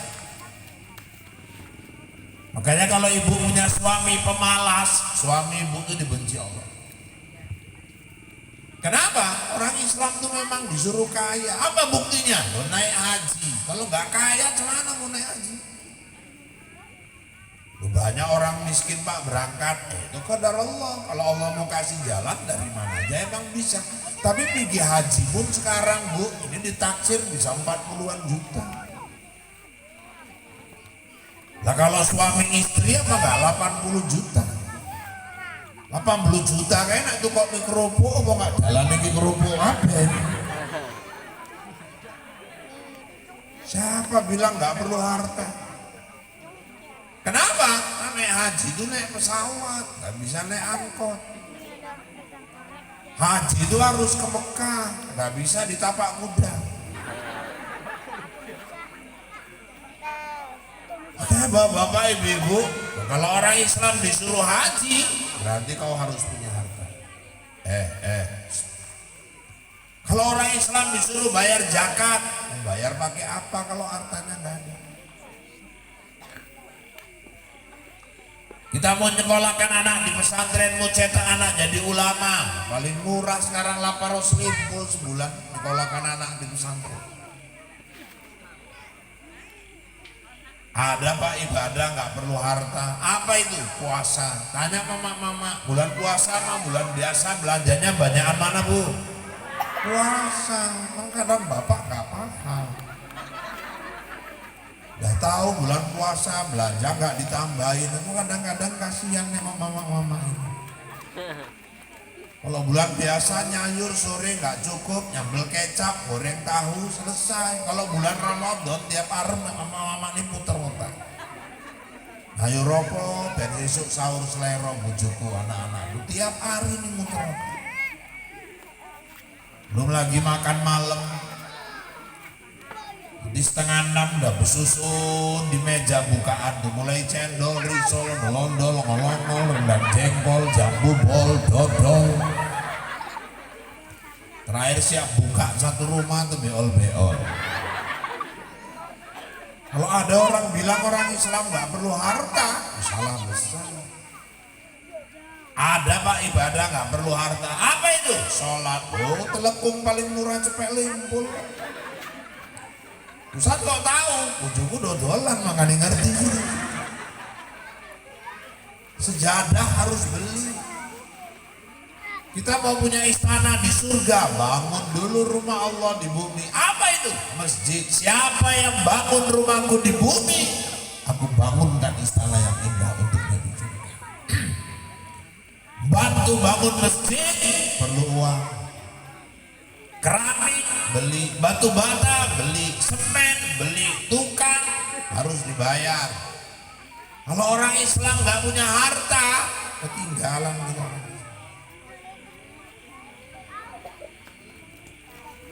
Mana harta yang berkausan? Jalankan di jalan Allah. Nah, ini masalah kebahagiaan hidup. Jadi orang bahagia kalau imun tubuhnya itu mau bagus, hatinya bahagia kan. Dari but. Supaya hati bahagia, Bapak Ibu banyak bersyukur. Supaya imun naik, naikkan iman. Orang yang imannya tinggi, dia yakin kemanapun Allah jaga dia. Saat mana cara ngerawat iman? Satu, banyak ngadiri majelis taklim. Makanya jangan 17 tahun wirid cuman yasin, tahtim, tahlil, doa, mangan. Yasin, tahtim, tahlil, doa, mangan. Acara tambahan bonton. Jadi kalau bisa Pak wirid, coba dirubah polanya. Sebulan 4 kali wirid, yang 2 kali itu baca yasin, tahtim, tahlil, doa. Yang 2 kali panggil guru khusus belajar. Dengarkan majelis taklim 1 jam lebih bagus daripada sholat sunat 200 rakaat walaupun di Masjid Nabawi. Nah cuman saya kasih ilmunya. Ibu kalau udah nggak baca yasin, nggak baca tahtim, nggak baca tahlil, panggil guru. Bapak-bapak, ibu-ibu nggak usah lagi baca yasin. Kalau udah panggil guru khusus ceramah. Paling baca Fatihah, baca kulhu 7 kali, falak, anas, Ustadz suruh ceramah. 15 menit menjelang buka, tanya apa, menjelang asar, tanya jawab. Masuk asar, sholat, siap, mangan, kali ini tetep jamin. Ya wis ngerti gurune masuk, ada yasin meneh, tahtim, tahlil, 15 menit meneh asar, baru gurune masuk. Bar asar lanjut meneh sing asem urat jagongi merot nanan merot ngiri urung meneh sing kebelit ngentut nahan ngentut. Nek ditembake wedi metu swarane, enggak ditembake nyesel. Pas metu rezekine enggak eneng suarane. Cuman sih enggak eneng suarane iki biasa mambune pun lebih parah deh. Terakhir ngurungokke ceramah Ustadz Sur setengah 6 nggak bali-bali delok kira ini Ustadz nih kebayang jemuran nang omah. Makanya kalau udah manggil guru nggak usah baca yasin lagi. Yang 2 kali khusus majelis ilmu, yang 2 kali sebulan khusus baca yasin. Kenapa Bu? Banyak pun kita baca yasin, kalau ilmu nggak nambah rugi.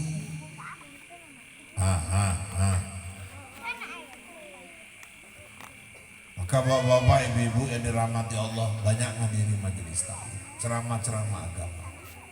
Yang kedua zikrullah, ini ngerawat iman, zikir kepada Allah. Zikir itu yang la ilaha illallah Pak, itu tahlil. Subhanallah Pak, itu tasbih. Alhamdulillah Pak, itu tahmid. Allahu Akbar Pak, itu takbir. Itu lafaz zikir, bukan zikir. Zikir itu yang mana Pak? Mengingat Allah. Di mana letak mengingat? Di sini sama di sini. Kita ini kebanyakan zikir masih di sini. Nak. Duduk. Ini berita dilasa kan. Ini saya tarik.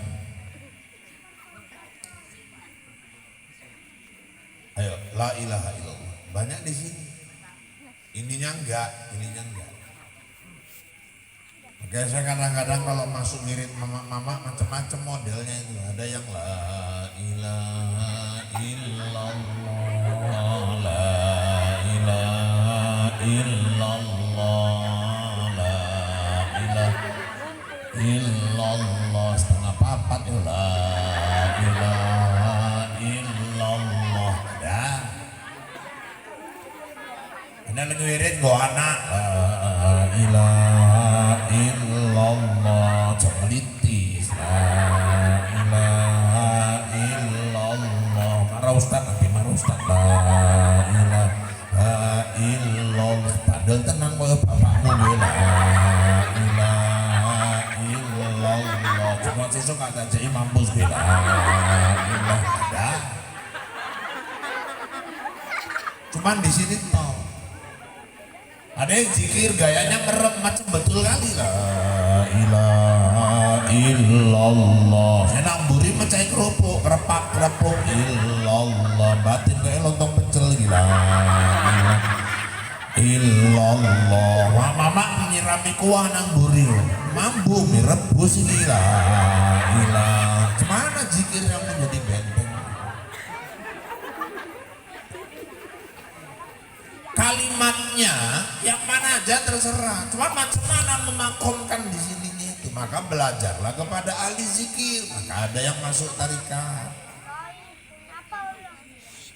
ada yang belajar tauhid, ada yang masuk ke tasawuf, ingin merasakan nikmatnya zikir. Kenapa? Karena man akhiru kalamihi la ilaha illallah dakhalal jannah. Orang yang akhir ucapannya waktu sakaratul maut la ilaha illallah, ya masuk surga. Oh, jadi kalau ninggal ucap la ilaha illallah masuk surga Pak? Masuk surga. Cuma jangan dianggap gampang. Gak akan mungkin ninggal ucap la ilaha illallah kalau hidup gak pernah zikir la ilaha illallah. Ada cerita. Kadang ibu-ibu aja lah sholat. Kenapa kok dapatkan husuk tuh berat kan? Mesti sampai maliki yaumiddin aja nandi pikiran. Usul ini telung kali ulang. Orang yang boleh husuk mah. Serong kali pun balik meneh orang kena ini astagfirullah ustaghfirullah Allahu akbar. Fatihah mantep. Alhamdulillahirabbil alamin arrahmanir rahim maliki yaumiddin ajab tenan gini undangan belum kon benar. Rabbi channel siji ronang kubuan ronang peken wala dolin amin. Subhanallah wa asri nalin sana lamun nek sama limpul kali telu kok gak cepet limpul. Ya Allah liman hamidan pesta pun gemblung mosok sedina telu gak pengen nyembah mental bar kopi. Bismillahirrahmanirrahim alhamdulillahirabbil alamin yaumiddin kabeh ngerantang mulai gila tenan. Wala dolin amin. Bismillahirrahmanirrahim kalau Allah sama bapak anak merantau nggak kirim pala aku belum kita Allah akbar nyesel kalau karo dia ya Allah liman hamidan yang ngertone kau ngerusak rahulai biar Allahu akbar atayatul mubarakatuh buar peti mampus terus kabeh baju nang Allahu akbar. Bismillahirrahmanirrahim alhamdulillahirabbil alamin arrahmanir rahim pala nang keplor kayak sing itu PKH dulu ya Allahu akbar. Ya Allah liman hamidan.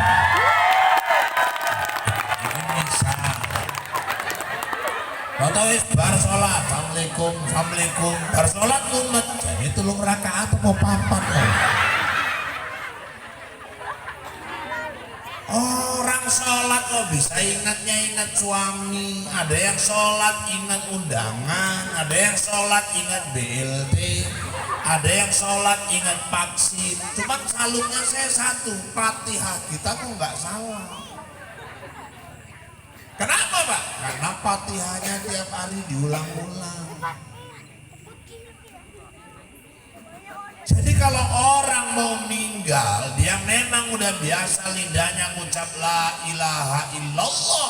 Walaupun gak ada yang bantu, walaupun suaminya, anaknya gak ada di samping dia sakaratul maut, Allah yang bantu dia mengucapkan la ilaha illallah. Kenapa? Karena lidahnya tiap hari habis subuh la ilaha illallah, habis maghrib la ilaha illallah, tahajud tahajud la ilaha illallah, salat hajat la ilaha illallah. Lazimkan kalimat itu agar ketika sakaratul maut Allah mudahkan kita ucap la ilaha illallah.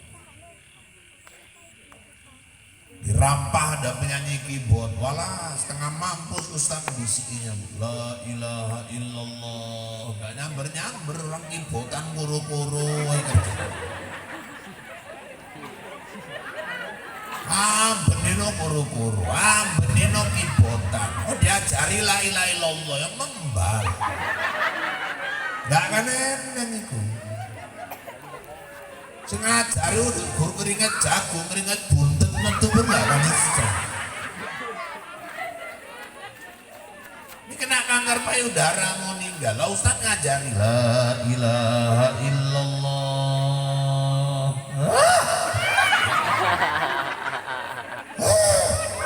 Ustaznya pun mendalok ini.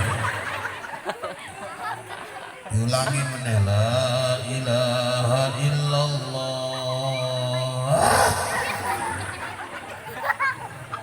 Terus 7 kali baru nyamber la ilaha illallah.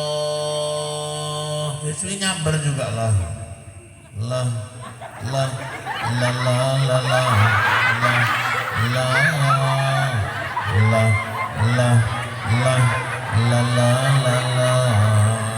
Ustadz pun kontak dayung perahu di dayung, rupanya urip di botan kuru-kuru, terakhir di bisi yang kayak ngono deh.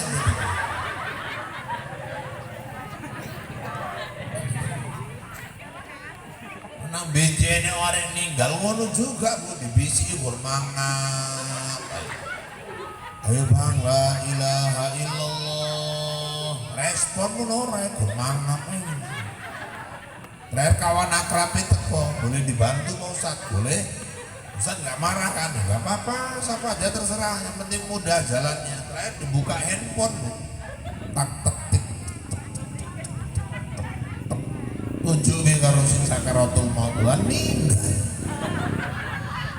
Ustaznya kaget dikebukin nunjuk nyopo iso ninggal. Balak 6 tahun. Wah ilah. Rupanya urip bermain boplah kerja.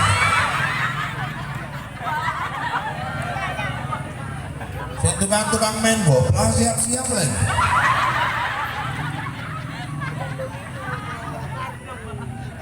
Oke bapak-bapak ibu-ibu yang dirahmati Allah, orang ketika sakaratul maut itu apa yang jadi kebiasaan yang paling dia cintai itulah yang datang menjelang kematiannya.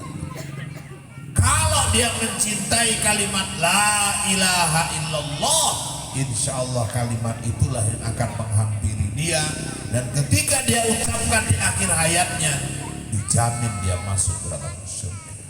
Jadi nggak gampang mengucap la ilaha illallah. Zikrullah, merawat iman. Apalagi Ustaz, di qiraatil Quran. Ayo banyak-banyak baca Quran. Itu ngerawat iman. Ini anak-anak ngaji nggak? Ngaji nggak?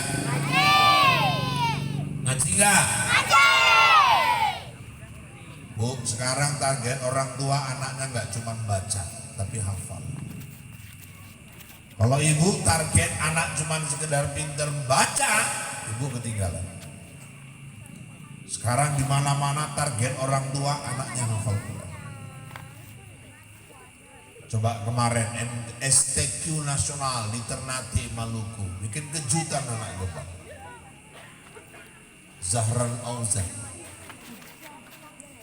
30 juz juara seluruh Indonesia di Ternate Maluku, umur jalan 13 tahun. Siapa sangka rupanya ada anak gebang bisa juara nasional ngapal 30 juz. Imbangnya dari seluruh Indonesia rata-rata umurnya 21 sampai 23 tahun. Jaran Auzan Gebang 12 tahun, jaran 13 tahun. Juara 1, nilainya hampir 100. Bersih. Pertanyaan semua dia jawab dengan bersih. Pulang dari Ternate disambut gubernur di rumah dinasnya, langsung Pak Edi Rahmayadi bonus 100 juta. Apa pidato Pak Edi?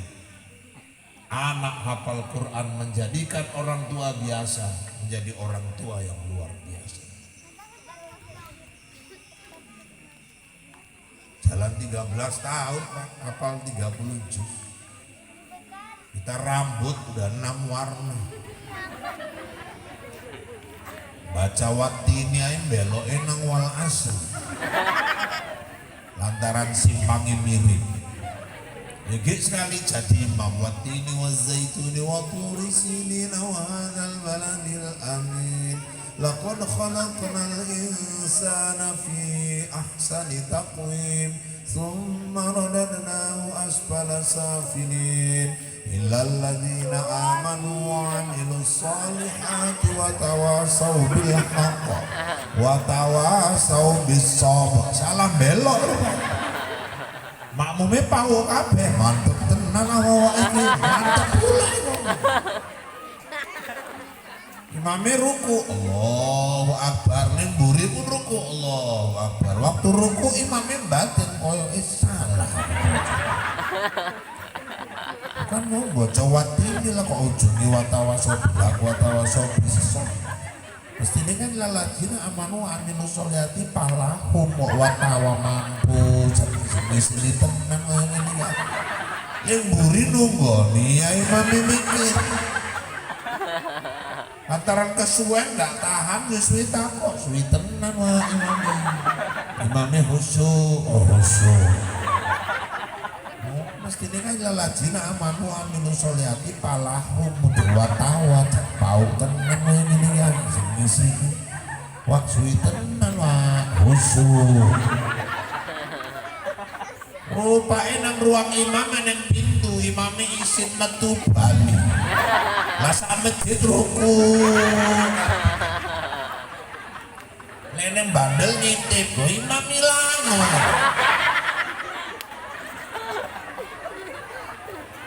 Jalan 13 tahun hafal Quran 30 juz ya Allah. Bu, anaknya dekat kan sama Quran.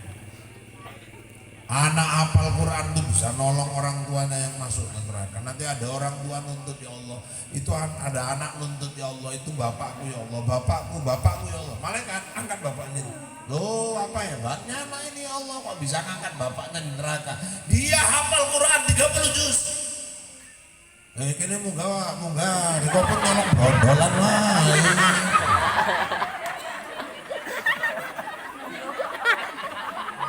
Yang menyelamatkan bapaknya anaknya yang hafal Quran.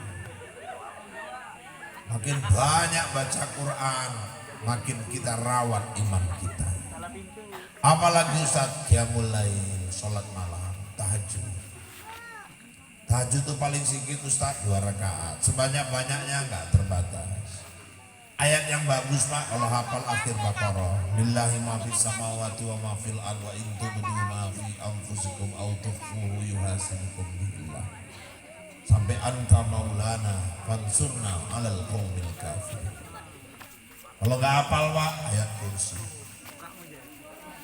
Ayat kursi enggak hafal Pak al-insyirah alam nasrah lakas. Itu pun enggak hafal Pak al-kafirun qul ya ayyuhal kafirun. Nah itu pun gak hafal Pak inna a'toina kal kausar. Itu pun gak hafal juga Pak ya kul wallah. Nah kul wallah inna a'toina pun gak hafal Pak inna lillahi wa inna ilaihi raji'un.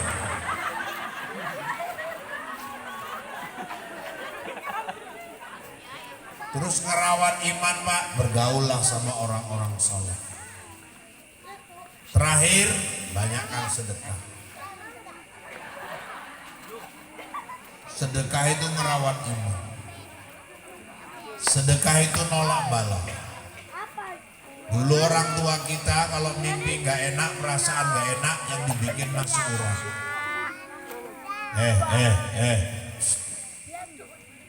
yang dibikin bubur merah putih, antar-antarkan ke rumah tetangga. Alhamdulillah nggak ada kejadian apa-apa. Yang menyelamatkan dia bukan nasi urap bubur merah putihnya, tapi sedekah. Bu, terakhir penutup. Pentingnya sedekah.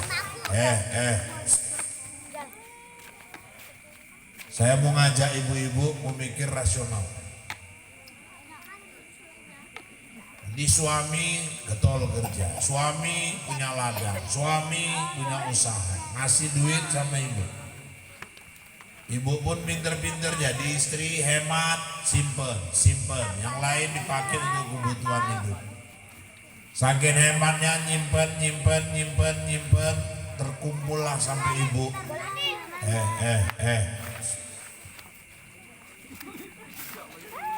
400 juta. Karena hematnya ini. Udah 400 juta terkumpul, tapi rupanya hidup pelitnya minta ampun. Sedekah ke masjid gak mau, nyantuni anak yatim gak mau, nyantuni fakir miskin gak mau. Ada bangun madrasah gak open, ada orang-orang susah di sekitarnya gak open. Dikumpuli uang 400 juta, meninggal. Gak sempet dia ngerasa yang 400 juta itu. Terakhir berpikirlah, untuk apa yang dikasihkan? Dibawa mati juga enggak. Ya untuk anak-anak Pak, ya syukur kalau anak-anaknya pinter bagi. Kadang-kadang enggak, yang terjadi anaknya tengker gara-gara 400 juta. Anaknya gaduh, enggak cakepan, makin jerit kita dikubur. Apalagi kadang sampai bertumbuk anaknya rebutan 400 juta, enggak cakepan bertahun-tahun, makin menderita dikubur gara-gara yang dikumpulin yang 400 juta. Selama hidup nggak pernah mau beli lampu untuk kuburannya, nggak pernah mau ngelapangkan kuburnya, disimpan terus. Padahal kalau dia bangun masjid, dia kasih semen, dia belikan keramik, dia ngelapangkan kuburnya. Dia perlu lampu kuburan masjid-masjid itu, dia belikan lampu-lampunya, kubur dia pun terang. Ada madrasah dia bantu terbuka jalannya di padang mahsyar. Ada orang-orang susah dia bantu terbuka jalan dia di yaumil hisab, yaumil mizan. Tapi dia memang gak pernah mau sedekah. Dia simpan duitnya, meninggal. Anak rebutan. Kadang-kadang anak gak rebutan pun 4 bulan dia meninggal, suaminya kawin lagi sama janda sebelah. Terakhir janda itulah yang nikmati yang 400 juta tadi. Sakitnya tuh di sini. Di kuburan dia gelap. Kuburan dia sempit, tulang-tulang rusuk dia dijepit sama tanah kuburan. Kenapa? Karena uang cuma disimpan, gak pernah dia mau sedekah. Yang lebih sakit suaminya kawin lagi sama janda, nanti 3 bulan kemudian mereka beli kereta NMAX baru. Pakai duit ibu yang ibu simpan itu. Tiap sore orang itu jalan-jalan dia pegang perut laki ibu. Ngelewati kuburan ibu. Tahu-tahu dia pun nanya sama laki ibu, yang mana kuburan istrimu bang? Itu munculnya pun pakai kaki. Bu, udah gak usah ibu simpen uang itu. Masjid perlu bantu, madrasah perlu bantu. Ibu simpen pun malah kadang-kadang buat menderita di dalam kubur. Tapi kalau ibu sedekahkan, yakinlah kubur ibu lapang. Ibu belikan lentera lampu untuk kuburan ibu. Caranya bantulah masjid-masjid itu. Kenapa? Uang harta gak pernah dibawa mati. Yang kita bawa mati adalah amal-amal kita. Bapak Ibu, jam di studio sudah menunjukkan pukul 23 tepat waktu Indonesia bagian pematang Cengau. Kalau saya teruskan pun, ya ibu kan cuma dengar cocok mantu, gak cocok geleng, lucu guyu. Penderitaanmu koyo apa kan Riko gak ngerti ini. Wah gitu gak wis teles njobo jero iki ngrasake.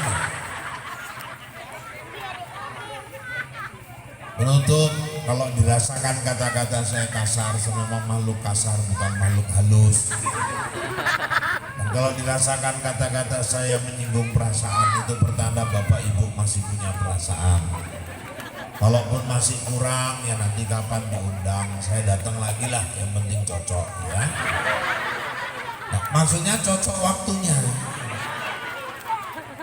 Ini kan sebetulnya siaran tunda ini ya. Siaran tunda. Ya, karena yang di ini kok bandel kan? Karena semestinya ini acara udah berapa yang lalu ya. Nah, kita batalkan karena COVID ya, pandemi. Alhamdulillah karena cocok waktunya jadi. Jadi Bu jangan mikir cocok itu macam-macam. Aku nggak seburuk yang kau kira. Saya dulu almarhum bapak saya pesen Pak, waktu dia mau di bulan tahun 2004 meninggal, 2003 dia ngomong, Irfan, ya Bang, nanti kalau misalnya udah nggak ada pesenku satu, apa itu? Aku ikhlas kau jadi pendakwah, tapi jangan pernah kalau diundang orang kau ngargai berapa orang harus bayar kau. Aku nggak ikhlas. Kalau orang nanya, balikkan ke panitia, rezekimu diatur. Kalau ada ustadz ceramah dia minta tentukan bayaran, dipastikan berdosa itu ustadz, nggak berkah ini. Karena dia jual ayam. Turunanku nggak ada yang tukang jual ayam. Kalau ada ustadz minta bayaran, dijamin tuh ustadznya berdosa. Saya ceritakan sama kawan-kawan ustadz di Binti, kata abahku dulu kalau ada ustadz ceramah diundang, tentukan bayaran, itu ustadznya berdosa. Kawanku bilang ya memang berdosa, lebih berdosa lagi ngundang gak bayar, kata kawanku gitu. Nah ini yang ngomong kawanku. Nah, yang pertama tadi kan abahku. Ini cuma nyeritain aja kok gak ada masalah. Akhirnya bapak-bapak ibu mungkin sebentar lagi kita akan pindah tahun. Kita doakan mudah-mudahan di tahun yang baru nanti tahun 2022 Masehi Miladiah hidup kita jauh lebih baik lagi. Amin. Dan mudah-mudahan COVID yang bisa disetel-setel ini, yang nanti dia naiknya kalau muraya haji, ini COVID ini paten ini bisa disetel-setel. Dan dia bisa pula nanti kalau mau tahun baru, udah lungo COVID ini. Kita doakanlah mudah-mudahan COVID-nya segera kembali ke pangkuan Allah Subhanahu wa taala.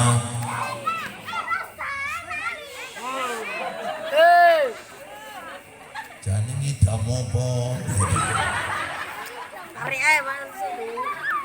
Ya mudah-mudahan Bapak Ibu Allah memberkahi kita semua. Amin. Ya Rabbal Alamin. Sangka terbit bulan purnama, ternyata bintang tak muncul juga di lain waktu kita berjumpa. Semoga Allah meridai kita. Kalau ada jarum yang patah, jangan kau simpan sampai berkarat. Kalau ada kata yang salah, tolong maafkan dunia akhirat. Kalau ada jarum yang patah, siapa yang matahin? Kalau ada kata yang salah, tolong maafkan lahir dan batin. Kalau ada jarum yang patah, jangan kau buang ke dalam parit. Kalau ada kata yang salah, tolong jangan diungkit-ungkit. Kalau ada jarum yang patah, jangan disimpan di peti besi. Kalau ada kata yang salah, tolong jangan laporkan sama polisi. Kalau ada sumur di ladang, tanda petani kurang kerjaan. Kalau ada umur yang panjang, bertemu kita di lain kesempatan. Kalau ada sumur di ladang, silakan ibu menumpang mandi. Kalau nggak ada sumur di ladang, jangan sampai ibu nggak mandi. Tak ada gading yang tak retak, tak ada laut yang tak berombak, tak ada bisul yang tak bengkak, dan tak ada tuyul yang tak botak. Demikian informasi aktual, faktual, tajam dan terpercaya dapat saya sampaikan melalui liputan SCTV malam ini. Mudah-mudahan yang saya sampaikan bawa manfaat buat kita semua. Saya Rahul, Anjeli, Ica, Tapasya, Tapi, Gopi, Marcel, Suci, Aldebaran, Andi, dan seluruh kerabat kerja kita. Mohon diri dari hadapan Anda, kita bertemu kembali lain waktu lain kesempatan dalam gelombang yang sama dalam acara berpacu dalam ibadah. Gua durian, gua kedondong, sekian dulu dong, burung irian, burung cendrawasih. Cukup sekian dan terima kasih. Kue bangkit, si kue loyang, kacang tojin, si kue bawang. Itulah kue-kue hari raya ini. Saya kembali ke Bombay. Wabillahi taufiq wal hidayah. Assalamualaikum warahmatullahi wabarakatuh.